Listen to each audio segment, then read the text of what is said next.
I froze, her message to him glowing on the screen. "Can't wait to see you again."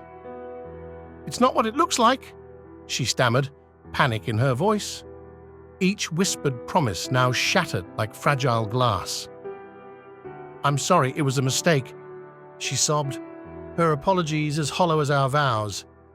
Driven by betrayal, I crafted a plan, cold as her deceit.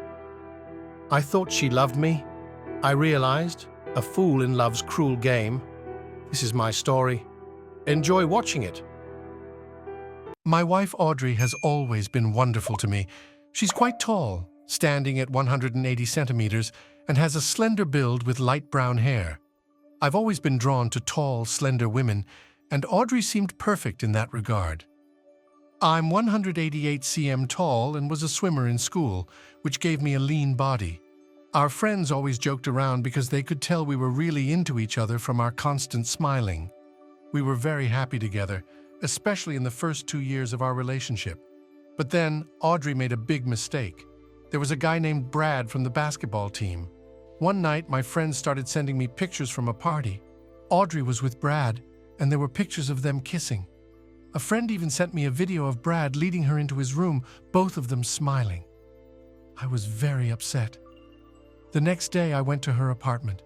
She was still asleep, but I woke her up and showed her the pictures. She explained everything. She had gone out with friends, met Brad, who she knew a bit from before, and they ended up spending time together. It got late, she drank a bit too much, and they ended up kissing in his room. She insisted it was a mistake and that she was very sorry. She promised it wouldn't happen again and said she wanted to make things right. Many of our friends and even some of mine told me it was just a one-time mistake and that I should forgive her. They kept saying she was the best I could ever find. I was angry for nearly 2 weeks, but eventually I forgave her because she seemed genuinely remorseful. I warned Audrey that if it ever happened again, we would be done. Reflecting on it years later, those friends who advised me to forgive her ended up in unhappy relationships because they made poor choices. Those who told me to move on are now happily married. Other than that one incident, Audrey was great. I worked as a programmer from home while she worked as an administrator, commuting 45 minutes each way. We got married, had our son Matt, and then our daughter Marcy. Life seemed good. Audrey even started selling real estate, which meant longer work hours and less time together. Despite the past, trust issues lingered. I installed tracking software on her phone and a voice recorder in her bag. Soon, I found out she was seeing someone named David. This was devastating. I tried to win her back for the sake of our children. I made her favorite meal, dressed the kids up cutely, and showed her a lot of attention. She seemed to respond well, and we started spending more time together as a family. Things seemed to be improving. I even took her out for a romantic dinner and dancing. We had a great night. The next day, we took the kids to a water park and had a fun day together. But then, I saw a message from Audrey to David that broke my heart. She was looking forward to seeing him again. I realized then that everything I thought about our life might be a lie. I decided I couldn't listen to any more excuses. As far as I was concerned, she had already left me and the kids. She just hadn't made it official. And that was it. I turned on the tracking app on her phone, and when she checked her phone to mute it, I briefly saw David's face. I knew David from Audrey's workplace. I didn't like him when we first met, and now I was sure he was trouble. I decided it was better not to act out, but to just keep Audrey away from me and the kids. She had been lying to us all along. I planned to expose her and take whatever I could from the marriage, aiming to get custody of the kids and show them how she had chosen someone else over us. I wanted them to see the truth about her lies and make my revenge last. That week, Marcy had a concert. I mentioned it to Audrey, who wasn't paying attention, though Marcy was. The day before, I used the app to change her calendar reminder to the day after the concert. On the day, I checked her location and muted her phone. I left her messages asking where she was, and later, telling her she was late. Near the end of the concert, she called me, worried. She asked if Marcy had performed yet. I told her she just missed it, and we'd discuss it at home. Marcy was sad her mom wasn't there, and I explained sometimes adults are busy with work. Both kids seemed sad on the way home. When we arrived, Audrey was waiting, freshly showered. She tried to make it up to Marcy, who played up her sadness until Audrey hugged her, promising not to miss the next concert. I wondered if Audrey felt guilty or just scared of being caught. Then I found out she and David were meeting at a restaurant known for Scotch eggs. I talked about it with my father-in-law, who mentioned he missed those eggs. I made a reservation for the next time they planned to go there. I saw on my phone that Audrey was supposed to be at work. We took a long drive and arrived just after Audrey. Inside, I saw her with David. I loudly asked if we should sit in a booth or at a table. Audrey jumped up, surprised. "Do you want to join us?" I said as David tried to shrink away. Audrey, caught off guard, invited her parents to join, pointing out where David was sitting. His face turned red. The warm welcome from her parents faded. My father-in-law stepped back, joining my mother-in-law, who stared coldly at David. Audrey kept talking, trying to keep things light, but the tension was palpable. I threw in a few light questions to David, even joking about him meeting Audrey's sister. He declined, mentioning his girlfriend was in a tough spot. The atmosphere grew awkward. Everyone's mood shifted, especially after David's comment. The parents ate quickly, clearly uncomfortable. The lunch ended with a strained air, revealing the true nature of the meeting. I only had a few bites of my Scotch egg, and Audrey noticed. She asked if I liked it, but I told her I wasn't really hungry and just looked at her. Audrey's mom called the waiter over and handed him a $100 bill to cover everyone's meal. After everyone thanked her, she said she needed to use the restroom and left. Audrey's dad collected the change with a frown, looked annoyed, and headed to the restroom without a word. I spoke up at the table. "Sorry to interrupt your business lunch. I'm sure you have important things to talk about and plans to make." Then I got up and started to leave the restaurant. Audrey followed me out to my car. "It was good to see you at lunch," she said. "We'll talk more at home. Your parents will be here soon." I saw Audrey's parents rush out from the restroom area, heading straight for the door without even glancing at the other guy. Audrey looked down, saying it was probably for the best. Her parents came out, gave her a quick hug without a word, and got into my car. I walked away without speaking to Audrey. We all stayed silent the whole ride home. When I dropped her parents off, I said goodbye as usual. Her mom gave me a big hug and told me she loved me like her own son. Her dad gave me a half hug and said he missed the kids. It was the first time he did more than just shake my hand. He helped his wife up the steps. They looked much older than when the day began. It made me sad to think Audrey had lied straight to her parents' faces. They had previously cut off contact with Audrey's sister, Karen, because she had lied about her failed marriages. Karen had blamed her second husband for things he hadn't done. Eventually, Audrey's parents found out the truth when someone sent them a video of Karen with another man, much like the situation with Audrey. Audrey's parents knew this man's family very well. His mother and Audrey's mom had been lifelong friends. He ended up moving away after his divorce. Audrey's in-laws even left their church because of the embarrassment. Karen tried to reconnect by going to her in-laws' church, but her father publicly left during a service when he saw her there. That evening, Audrey came home boasting about how her dinner with the other man had led to a successful business deal. "It's not appropriate for you to have dinner alone with him," I told her. "I don't want you seeing him again, even if it's in a group." Audrey apologized and promised not to meet him for meals anymore, but I was upset and decided to sleep in the guest room until she made things right with her parents and me. I reminded her of her sister's situation, but Audrey brushed it off. I used the situation as a reason to avoid being close with her. Then, I tampered with the cars of both Audrey and her companion to cause them mechanical issues. During one of our children's events, I heard Audrey struggling with her car over the phone. She panicked and didn't want her companion to drive her home in case I saw. She decided to call a tow truck instead. Audrey called me, thinking it was a battery issue. I offered to help, but she declined. She was trying to manage the situation without me knowing too much. I'd already called for a tow truck and was about to rent a car nearby to make sure Marcy wouldn't be late. "Okay, call if you need help." I hung up. "Let's go to the Avis rental near our work." But budget was closer. I couldn't risk a rental receipt from a place unrelated to my work and next to your apartment. Oh, the irony. Unfortunately, Audrey was late picking up Marcy. Thankfully, Marcy called me worried, so I arranged for a friend to take Matt home. This allowed me to pick up Marcy just in time. When we got home, Matt was already in his room and Audrey was there wanting to apologize to Marcy. She was still in her work clothes but smelled fresh. "Marcy, I'm so sorry. I had car trouble and couldn't pick you up. I rented a car, but your dad already got you." "It's okay, Mom, I made it. But this is the second time you've missed something important to me. I hope your work was worth it." Marcy went to her room. Audrey turned to me. "It's not my fault, the car broke down." "You left work early. You had plenty of time. What happened?" Audrey paused, taking a deep breath. "I was running errands and thought I had enough time. I didn't know my car would break down," she added, looking uneasy. "What were you doing that you didn't tell me about?" I pressed. "Just some errands," she replied. "Well, I hope those errands were more important than your daughter's feelings. You're really pushing it," I said, and then went to sleep in the guest room alone. At that moment, I knew Audrey didn't care about missing the kids' events. She was more concerned about not being caught. If she really cared, she would have canceled her plans. Instead, she left work early using the kids' event as an excuse. The mechanic found nothing wrong with Audrey's car later. Marcy, knowing this, teased her. "Mom, you're driving us to the mall this Saturday. Please don't let us get stuck there because of your car."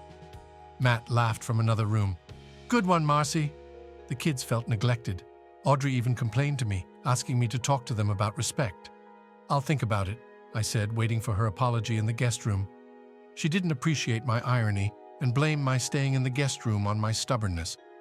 On Saturday, I ended up driving Marcy and her friends to the mall as Audrey said she was busy.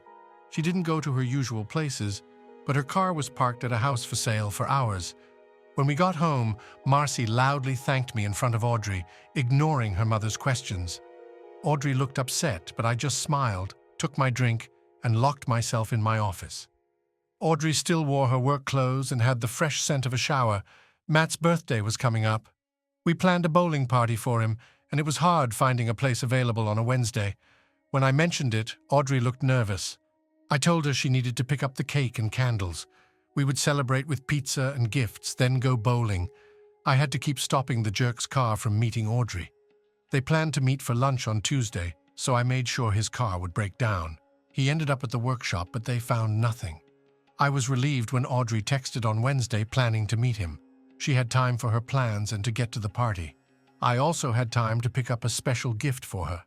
I rented a car with a big trunk for the gift and made sure her phone showed she was still at his apartment.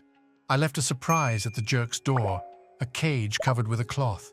After setting it up, I left with my new door. Ram swung his bat 3 times before hitting the door hard. I pulled out a stun gun, zapped the metal cage briefly, and a very upset skunk jumped out. I quickly shut the door on it, then dashed to my rental car. After leaving, I listened in through Audrey's phone microphone. There was a lot of shouting and screaming.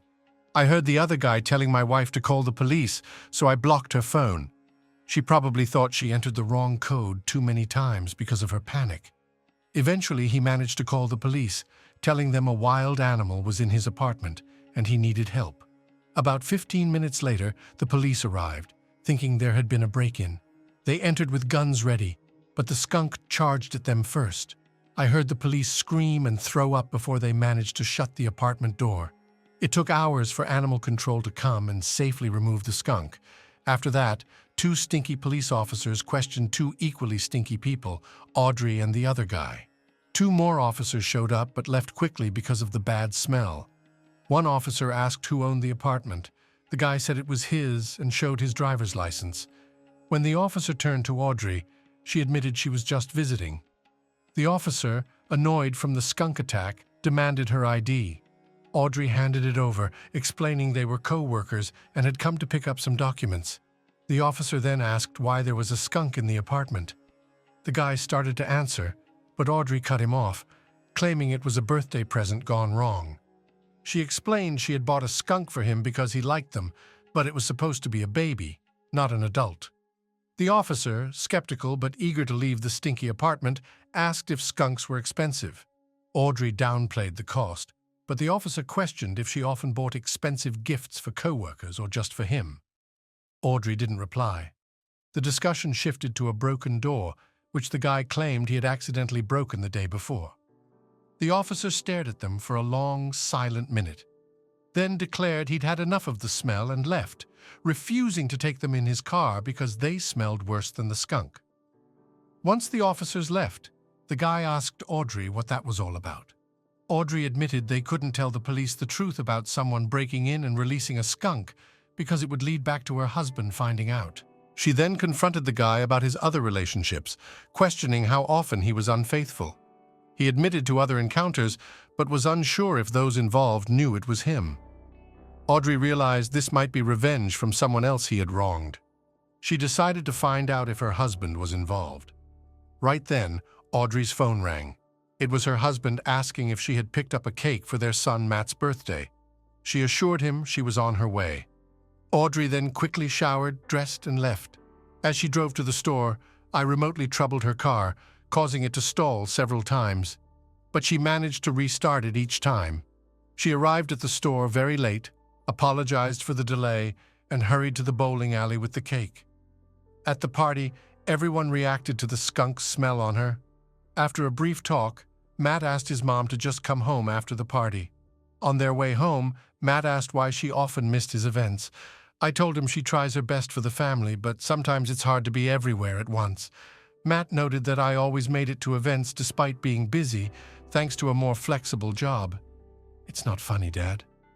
It will be when you tell your friends at school tomorrow. Even the birthday cake smelled so bad we had to throw it away. We both found that funny. I was glad I slept in the guest room that night. A few days later, I caught Audrey sniffing around my car, checking the seats. Watching her was amusing. She reminded me of a mouse sniffing for cheese. I followed her quietly upstairs to our bedroom and filmed her sniffing around my shoes. I never mentioned the skunk smell around her car. 2 Saturdays later, I said I was going to the hardware store. Nobody wanted to come, so I went alone, but I went straight to the jerk's apartment instead. His car was there. Good sign. I knocked, and when he opened the door, I asked, "Can I come in?" I'm Audrey's husband. He went pale, but I walked past him and sat at his kitchen table, inviting him to join me. The place smelled of fresh paint and a bit like a skunk. "All this new stuff, and you've been seeing my wife for over 6 months now." "No, we're just friends," he insisted. "Really? What if I showed you some photos and videos to refresh your memory?" He denied it all. "Cut the nonsense. I know you're seeing my wife. I have proof. I'm not here for you. I'm here because of her." So I made him an offer.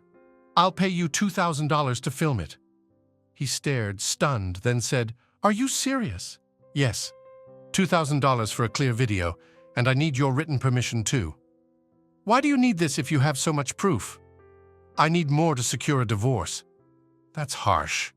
Like her lying to us?" He hesitated, then nodded.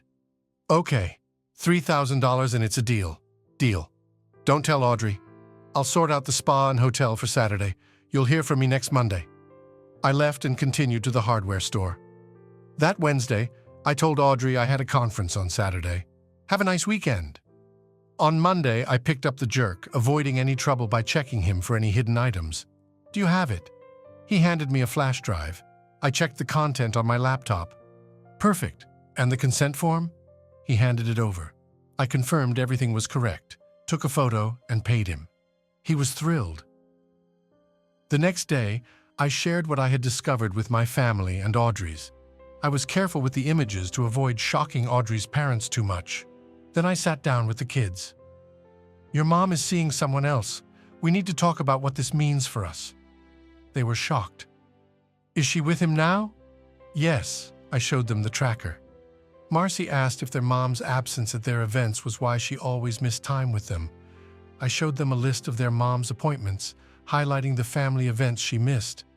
I wanted them to understand how little they seemed to matter to her. I also showed them a tracker of her whereabouts on the days she missed Marcy's concert and Matt's birthday. They started crying when they saw what time she left work on Matt's birthday and cried harder when they saw the time she left another place. To explain her delay on Matt's birthday, I blamed the skunk incident. I assured them that I loved them and that the issues were between their mother and me, but we were committed to staying together as a family.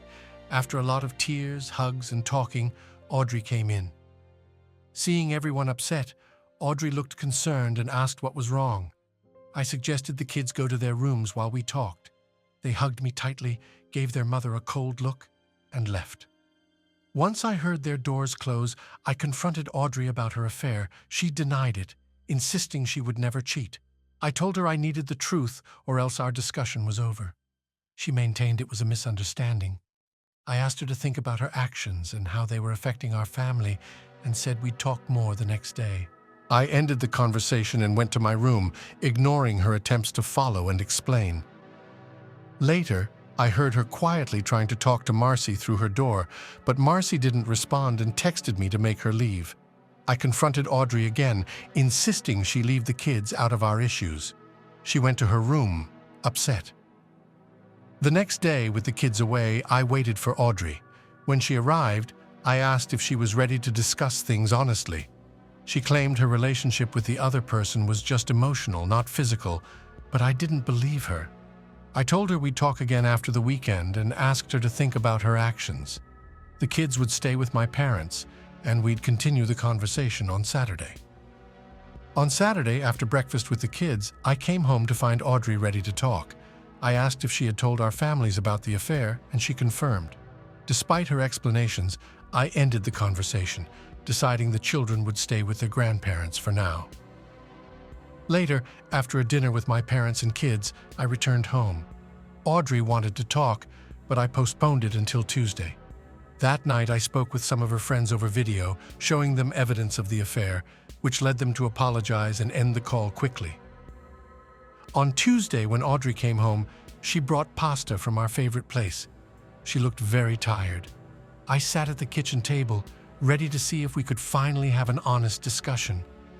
On days when you worry about what lies to tell friends and family so they don't learn about your mistakes, it really weighs on you. Nobody talks to me anymore. Lies have consequences. They think I'm terrible. Audrey, it's like you've shown them there's a monster inside you. They told me you showed them a photo and video of me with someone else. Yes, I showed it. No one will show it to me, though. Can I see it? My friend said you showed it to her on FaceTime. I'm glad when plans work out. Yes, you can see it if it helps our talk. Just so you know, I didn't let other copies out. I don't want our family embarrassed by your actions. I showed her the photo and video. I love you so much. Can't we forget this mistake? How could you love me and still be with someone else? I never loved him. Marriage is supposed to be about sharing everything, responsibilities, trust, and fun. I did my part fully, but you left me with all the work, trust, and family responsibilities while you went out. I stared at her. You gave away the love that was supposed to be mine. How long have you known? She asked quietly. 7 months, I replied. Why did you wait? I hoped it was just a one-time mistake and that you'd be honest with me because you loved me. I'm sorry. How can I trust you now? Because I love you, and I'm telling you the truth now. Is this the truth you denied in our last 3 meetings? After a silent moment, I looked at Audrey, who was staring at her food.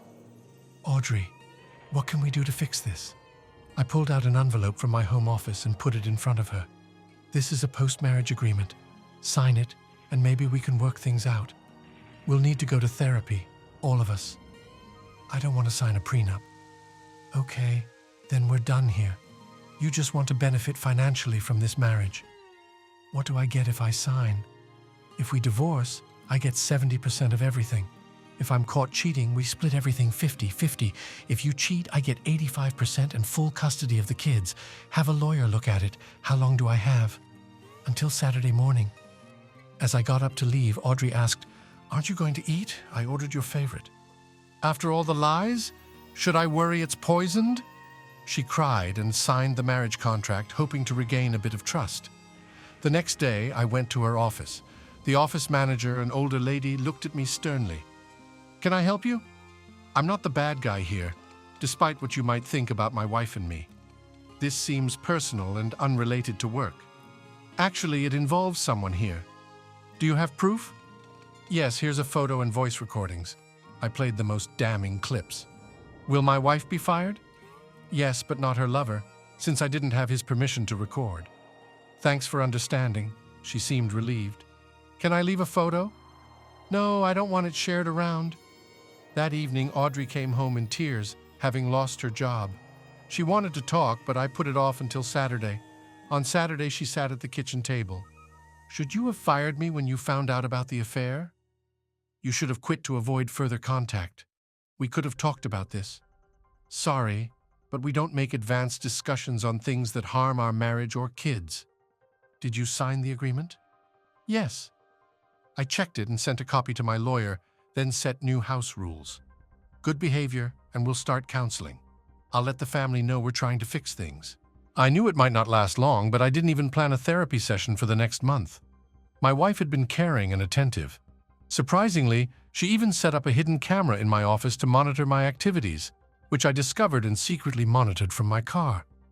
One Saturday morning, I found Audrey in the kitchen drinking coffee, looking quite pleased with herself. We exchanged greetings and I joined her at the table. "Where are the children?" I asked. "I took them to my parents," she replied, adding that she hoped to rekindle our relationship that morning. "It's actually been 8 months," I corrected her when she mistakenly thought it had been a month. She seemed surprised. I expressed my feelings about her dishonesty, which made rebuilding trust difficult. Audrey suggested we could move past it, but I wasn't ready. She became defensive, feeling isolated and unappreciated at home, and demanded more respect. Asserting her independence, she claimed to have deleted all the evidence I had against her. She declared her intention to move out temporarily, live with her sister, and take a new job where she could be more independent, including picking up the kids from school and dining without me, until I treated her better. As she left, her sister unexpectedly joined her, and they both departed. During this time, Audrey tried to convince everyone that I had fabricated the evidence of her infidelity by altering photos. She challenged me to prove my claims, but since she had deleted everything, the children and even my own parents began to doubt me. However, my brother and his wife supported me completely. Feeling alienated, I arranged another attempt to gather evidence against her. I planned a detailed setup involving her and her lover in Florida, securing a hotel room and managing all logistics for a new video, which I secured after their dinner, which included another associate, Karen. After viewing the final video, I saved and encrypted it carefully. On the drive back, I questioned her lover about his other relationships. He eventually disclosed several after some negotiation. Then, in a reckless moment, I accelerated the car dramatically and steered it into a roadside tree, resulting in an accident that appeared severe but was actually controlled. We were both strapped in and the airbags deployed. Unfortunately, he was critically injured. I reported the accident and, as expected, the authorities took my electronic devices for evidence. After my hospital check, I returned home, feeling unwell from the ordeal. Audrey, connecting the dots after hearing of the accident and the other man's condition, called me, searching for answers. I maintained my ignorance. Interestingly, the very next day, the police showed up and asked me questions about the relationship between my wife and the deceased. I told them I knew about it, which is why we were together in the car. I had paid him to stay away from my wife. However, he broke his promise and asked for more money. That's when the accident happened. The police were really pressing me, so I finally asked if they thought I had purposely crashed the car to harm him. They left soon after that. Yes, I had the motive, but I had known about their affair for a long time, and my fingerprints weren't on any evidence. Plus, who risks their own life by crashing a car to harm someone else? How could that be proven in court? A few days later, Audrey called wanting to talk about our marriage, but insisted on meeting in a neutral place with her sister present for her safety. She said we couldn't meet at home because she didn't want the conversation recorded. I agreed, but said I would choose the hotel. She argued, fearing for her safety, but I didn't want her recording either. So we agreed that neither of us would know the hotel room number until we arrived. I wondered about Audrey's true intentions. She usually just met me at home. We met the next Saturday at a nice hotel. At check-in, they offered us room 216, but I insisted on a different room at the front of the hotel to prevent any prearranged plans Audrey might have had with the hotel staff. Karen seemed too friendly, putting her arm around me and pressing close, suggesting we stay friends regardless of the outcome. I made it clear that the discussion was between Audrey and me and that Karen should not interfere. Audrey usually didn't trust Karen around me, but this time was different. The room was standard, with a desk, a chest of drawers, and a queen-sized bed. Audrey asked, "What now?" I jokingly said, "Take off your clothes, we don't trust each other, right?" Audrey hesitated because of Karen. I teased, saying Karen didn't have anything new to hide, which Karen responded to by sticking her tongue out at me, showing a piercing. Audrey reluctantly agreed, and they began to undress. I also undressed, placing my clothes on the desk, strategically putting a pen from my pocket behind them. This pen looked just like the hotel pens, but had a camera I had installed in it. When Audrey suggested this hotel, I had prepared by collecting pens from various hotels, adjusting them to hold cameras. They looked normal, but were heavier. I took my clothes to the bathroom, then returned to the table naked. Audrey and Karen were now on the bed, dressed down as well. "Now that we've got that out of the way, let's start talking," I said, trying to ignore Karen and focus on Audrey. "I was hoping we could have a serious talk." Audrey sweetly said she loved me, to which I sarcastically replied, comparing her love to how she cared for her favorite shoes, suggesting it only lasted as long as it was convenient for her. Audrey tried to defend the strength of our marriage, but I countered, saying she had used up all our trust. She admitted to making a small mistake, but I dramatically stated it was more like an evil plan, likened to throwing puppies in a river, an exaggerated way to emphasize the betrayal. Audrey apologized, claiming she stopped lying when confronted with the truth, but I reminded her of her initial denials, highlighting the ongoing deceit. During another argument, you mentioned that it was all just a misunderstanding. You said you only had an emotional connection with him, or that you had just kissed him a few times. You even had your friends call me to ask me to forgive you because you said it was just a one-time mistake.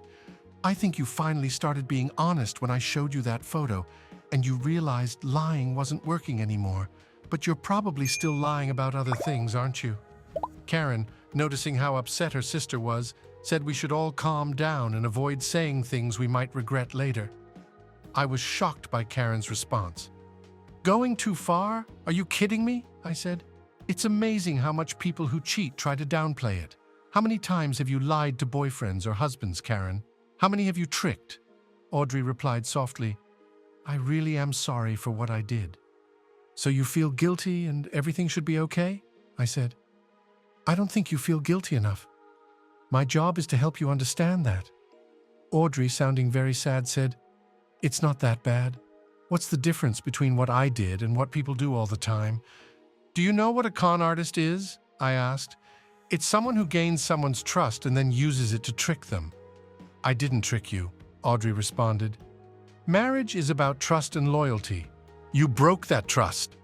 "I kept my promise," she replied, a bit louder. "It was just a mistake. You're making too big a deal out of it, like forgetting to buy orange juice." In a louder, accusing voice, she continued, "And making me sign that agreement after we got married wasn't fair." "Unfair," I replied. "If I break the law, I face the consequences.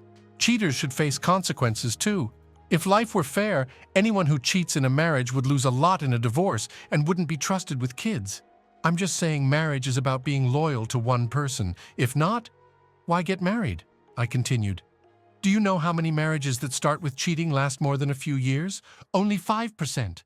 Was your plan to divorce me, marry him, and then have an open marriage?" "Well, we'll never know, right? He's gone now," Audrey said with a cold look in her eyes. "Fine. You've erased all the evidence, so you think you've got nothing to hold you back. We've both suffered. Our family and kids don't know who to believe. Was it worth ruining your marriage?" Pointing at himself, then at Audrey, I said loudly, "I didn't ruin this marriage. You did. I'm just naming the time of death." Audrey angrily responded, "Maybe I wouldn't have looked elsewhere if you had paid more attention to me. Why should I? You didn't care about me," I countered. We sat in silence for a moment, calming down a bit. "Did you cause his accident?" I asked, smiling and pointing to the camera pen. "How could you?" Audrey demanded, trying to get me to admit guilt or justify my actions. But I stayed silent, avoiding self-incrimination. Audrey's eyes filled with tears. "He was a good person." "Oh, those good guys who ruin other people's marriages?" I responded, my anger showing. "But you still love me, I know it," Audrey said through her tears. "No, I loved you. True love is rare, You had it from me once. What you wanted was a husband, my money and loyalty, but you threw away real love for mere passion. Many might desire you, but none will love you like I did." Tears rolled down Audrey's cheeks. This confrontation hadn't gone how she expected, but she quickly tried to regain control. She stood up, straightened herself, and announced she was going to get a drink to hopefully continue our conversation more calmly later. As soon as Audrey left the room, Karen looked at me suggestively. "You look good," she said. "Now's not the time, Karen," I responded as she approached me. "I think your sister will be back soon." "It's better if she doesn't find out," Karen whispered. I needed to get Karen to leave. I appreciated her interest, but it wasn't the right moment. I was deep in thought when suddenly Karen hugged me and pulled me onto the bed, yelling for me to stop. Right then, the door flew open and Audrey rushed in, recording with her phone. "What are you doing to my sister, Karen?" she cried. "He attacked me!" Audrey then pushed me, gave a sly smile, and dropped the phone. When she picked it up, I saw her stop the video and send it somewhere, probably online. "Audrey, now you're in trouble. I recorded you. Thank goodness I came back in time to save her," she declared, and they both laughed. Feeling defeated, I just sat down. Audrey then threatened me. "This is how the divorce will go. Forget the postnuptial agreement, mention it, and I'll have you arrested. This is your only chance for the kids' sake.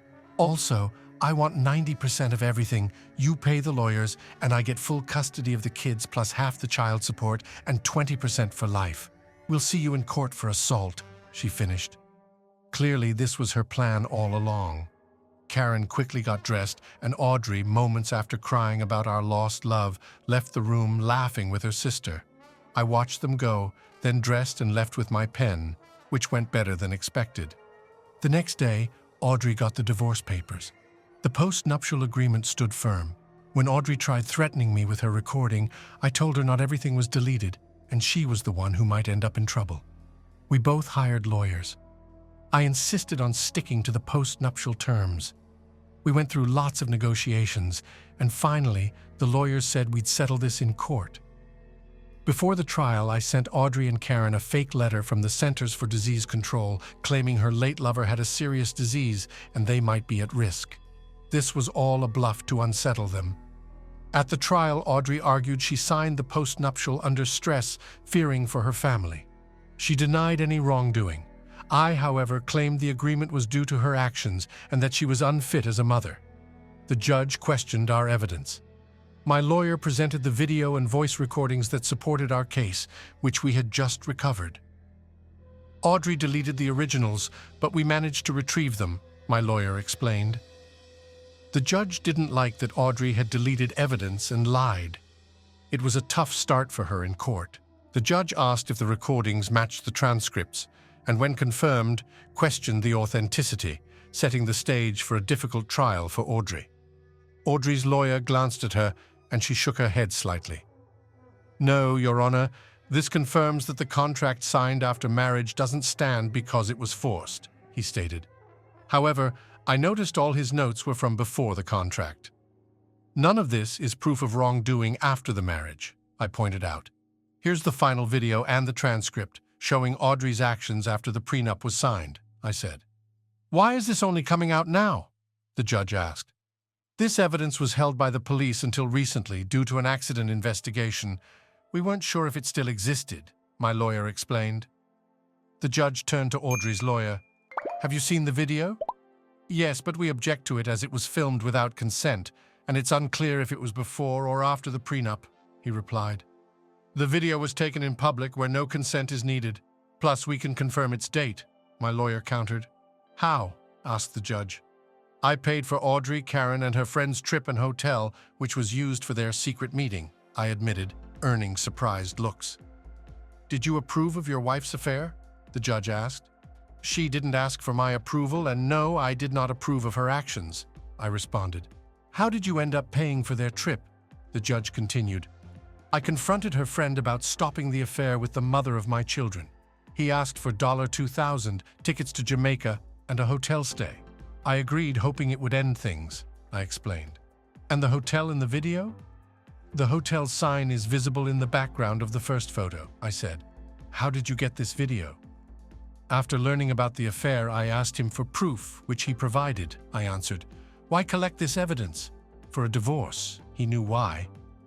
Audrey broke our post-nuptial agreement. Her sister Karen can verify the video's date and authenticity, I said, pointing at Karen, which made everyone look at her. Karen seemed uncomfortable. The judge scolded me for my language and I apologized. Is that all the evidence you got from him? The judge asked. Yes, but he's been selling me information for months, including hotel and travel expenses, I said, looking at Audrey, who was visibly upset. I explained that her friend had been recording their meetings to sell the footage to me, all for just $3,000. Audrey would have paid much more to keep it hidden. She realized that he likely didn't have more evidence. When I finished, Audrey whispered urgently to her lawyer, who then requested a break. After the break, her lawyer claimed to have a new video showing me committing a serious crime, which could affect my character and prove my own wrongdoing. The judge asked Audrey and Karen to confirm the video's authenticity. Until now, we didn't want to hurt the father of my children, but I must act against his manipulations, Audrey declared. The video showed a confrontation in a hotel room. Audrey burst in, accusing me of attacking Karen. The scene was chaotic, ending with the phone dropping. What happened next? The judge inquired. I locked myself in the bathroom and warned him I'd call the police if he didn't leave. I also uploaded the video to the cloud, Karen said. Now I was in a tough spot, with Audrey's parents looking at me doubtfully. Thankfully, my parents were home with the children.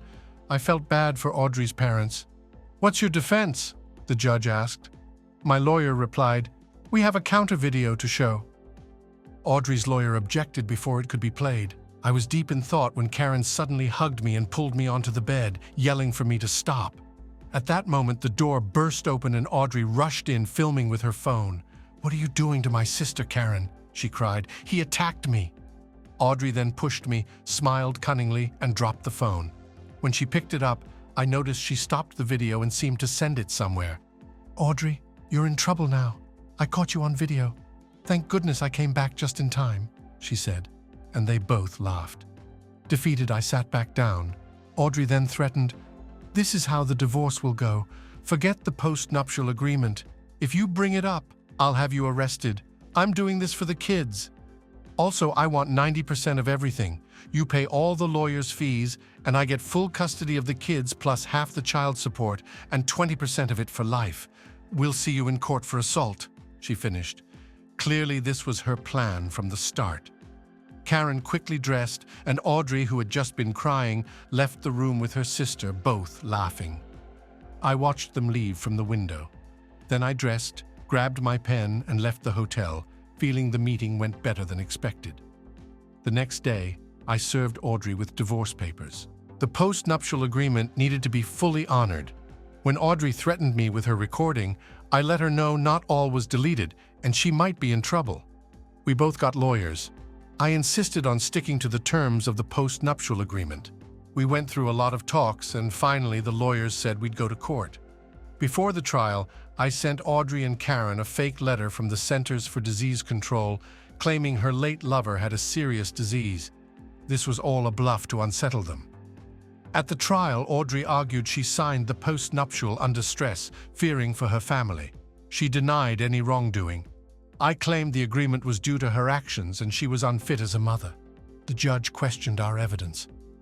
My lawyer presented the video and voice recordings that supported our case, which we had just managed to recover. Audrey deleted the originals, but we managed to retrieve them, my lawyer explained. The judge didn't like that Audrey had deleted evidence and lied. It was a tough start for her in court. The judge asked if the recordings matched the transcripts and, when confirmed, questioned the authenticity, setting the stage for a difficult trial for Audrey. Begging for my forgiveness, she hopes that one day we might be together again. I keep every video and message just in case Audrey ever tries to return to our children's lives. I've come to realize that my wife never truly loved me as I loved her. She never understood and probably never will understand what true love really means. She believes life is about taking rather than giving. You might not have expected this, but my ex-wife has accepted how things turned out. I have a restraining order against her and her sister because I think they still hold a grudge against me. Thanks for listening to One Infidelity Hit. If you liked what you heard, don't forget to hit that subscribe button and drop us a like.